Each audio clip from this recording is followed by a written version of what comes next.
Here in the French countryside, you'll see a lot of villages just like this one, untouched, unchanged since World War II. Back then, it was so rare to see a plane in the sky over your farm. Even more rare to see a plane explode. That's what happened to an American pilot from the QCA. This 70-year-old photo tells the story. The propeller from the plane of a Letts, Iowa man, August 5th, 1944. A time when America lost an average of 170 planes a day in World War II. Major Lawrence Herrick was just 24 years old. His son Richard was about to be born. I was born 3 weeks after my father's fatal crash. For most of his life, Richard would know very little about his father's death. My mother never really talked about my father, but you could understand that in the situation she was in. She had a new family, so she never talked about that. A new family that was growing. With Richard's brother, he would soon have a half-sister, and together, decades later, they would start searching for answers. They started with a clue. This lock of hair, sent to his mother so long ago, came with a letter from a sanatorium doctor in France who witnessed the crash and declared him dead. It's the letter from the sanatorium that helped my brother find the town where his father was killed. They turned to the internet. A teen blogger in France responded to a post, helping them find the town where he went down. That would lead to something completely unexpected, the discovery that their father was a local hero. A train was coming in through Rooney with supplies for the Germans. The French countryside was under German control. They forced the French to operate the trains. Lawrence Herrick's job was to get rid of the train. But he wanted to warn the French crew so they would have time to jump off, a move that would put his own life in danger. He strafed the train and came around for another pass. As he came around to drop the bomb or to strafe the plane, he did so, but the locomotive exploded underneath his plane. So he was coming around again to make another run at it, and that's when his plane exploded.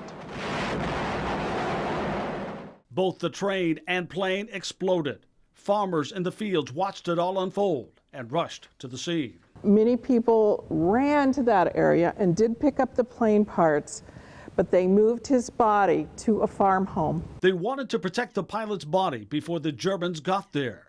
Those Germans would then give strict orders. There would be no funeral, no tributes, no words spoken.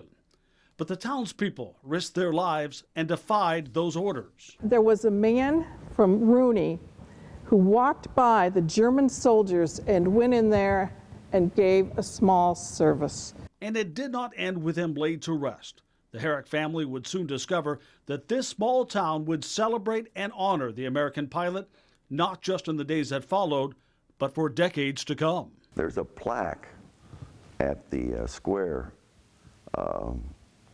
in the government square there, the military square, that is permanent, and that's where they have a celebration every year. Dear members of the Herrick family, you have come a long distance to join us on this day of remembrance.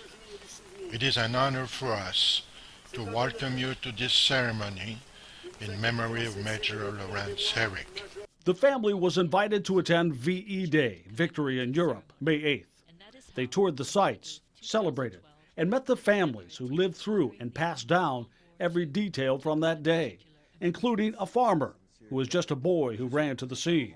And he found this belt of ammunition, and he took the belt of ammunition. Well, he was only 10 years old. His family knew that if the Germans found them with it, harsh penalties would follow. But he took one bullet from that belt, and he kept it. And ever since then, he's been wanting to meet the family. And in the schools today, Herrick's actions to liberate, to protect, to risk his life are taught to all the students who give thanks through their art and words. My father fought for freedom. And again, he gave us freedom, but he liberated them.